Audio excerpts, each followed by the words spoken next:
Je vais vous adresser des remerciements pour ce que vous êtes. Des femmes, des hommes fiers de l'uniforme que vous portez. Pourtant, cet uniforme, il a été attaqué. On voit bien. On voit bien que vous avez été très régulièrement pris pour cible. Parce que dans les manifestations, il y a toujours des manifestants. Mais on voit au fil de ces dernières semaines, chaque nuit, un peu partout en France, comme des commandos qui se cachent, mais aussi chaque samedi dans les manifestations, la volonté de vous attaquer, la volonté de vous blesser.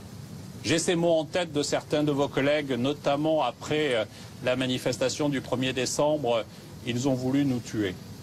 Et je sais cela.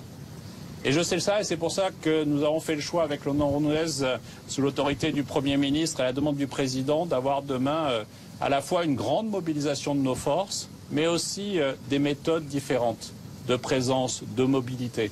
Nous souhaitons demain qu'il y ait un effet de sidération par votre capacité à être présent, à intervenir, à faire.